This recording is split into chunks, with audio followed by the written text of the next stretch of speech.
дали имате до сега поплати од граѓаните заради неажурноста на градската администрација? Имате ли информација за колку време до сега се решава нови предмети? Например, Гаданова едноправна предмета да се пресметува за 5 дена.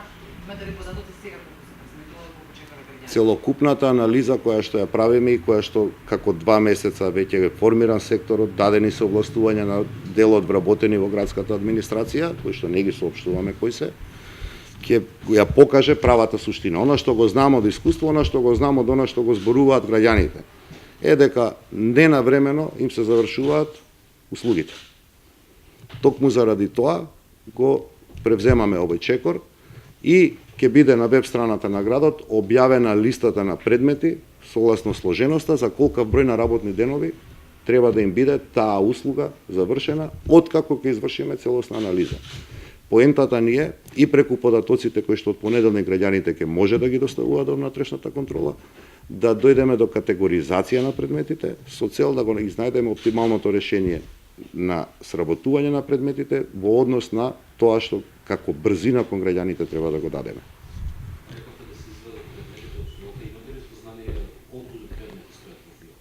Општа е, велат, тој регистар се работи веќе од денеска, почнува, во рок од 2 месеци ќе ги извадиме сите несработени предмети. Јас очекувам дека ќе имаме наплив на брзо сработени предмети во текот на тие 2 месеци, меѓутоа она што е имидж, она што е познато е дека кога ќе дојдете и кога ќе поднесете предмет, одите од барака во барака, од канцеларија во канцеларија и не ја добивате бараната услуга или бараното решение.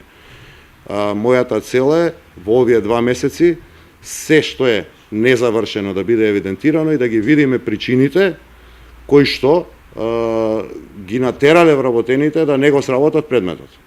Дали станува збор за објективни причини, неможност да се сработи предметот од објективни причини, или станува збор за субјективни слабости кај вработените.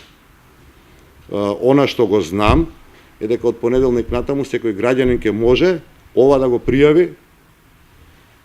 Нема повеќе да му биде потребна врска, нема повеќе да му биде потребно да го бара градоначалникот, да го знае градоначалникот или не знам раководителот или некој вработен.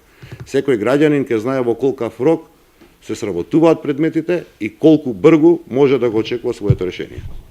Рековте на веб страна ќе биде објавено да може секој да си види правилникот, ќе го објавите? Ќе го објавиме после 2 месеци. Повторувам, откако ќе ги извадиме предметите, ќе видиме структурата на несработените предмети. Веќе се работи, бидејќи е цел концепт во прашање. Само како пример ги кажа бројот на работните денови. Каков тип на решенија кои што во управна постапка ги издава градот, за колку работни дена граѓаните може да ги добијат. Ги земавме овие примери. Се случува луѓе да поднесат барање за лиценца за такси и 6 месеци да не ја добијат. Тоа повеќе нема да се случува воколку за тоа не постојат објективни причини. Поднесете барање за сообраќајна согласност, сега да не излезе секторот сообраќај дека е, меѓутоа не го добивате одговорот повеќе од 2 месеци. Тоа повеќе нема да се случува.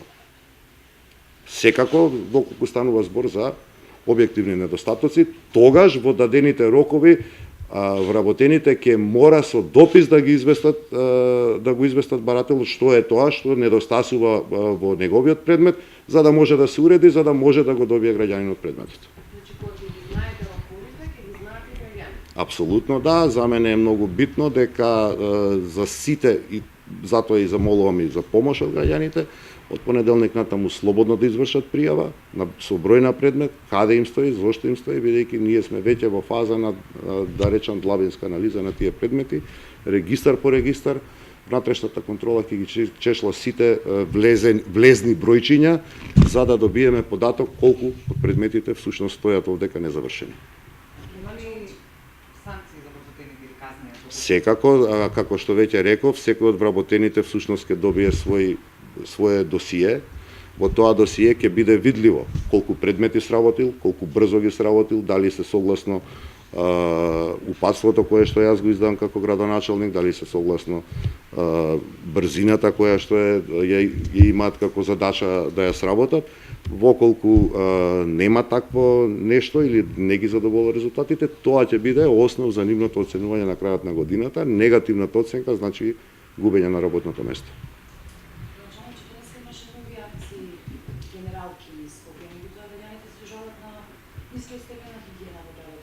Дали имате трајно решение како да дојдеме до тоа чисто Скопје, чистење на дивите депонии и така натаму, и зошто овој проблем се третира и се решава вака герилски?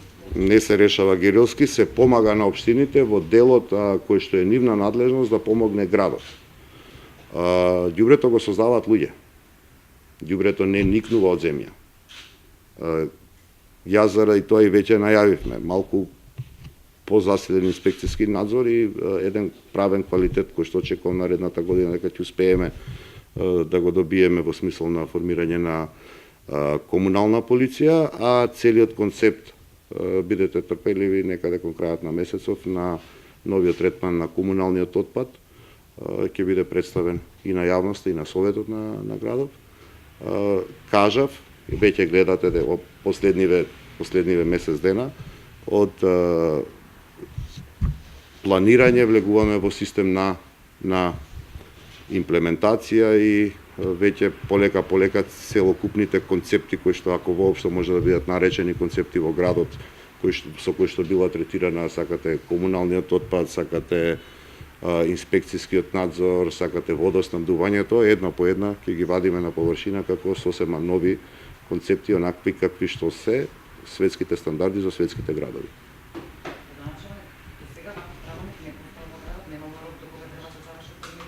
Постојат законски рокови во дадени поставки, меѓутоа до сега не постоел ваков правилник и не постоела, условно кажано, санкција, нити постоела контрола да знае било кој за колку време може да биде неговиот предмет сработен.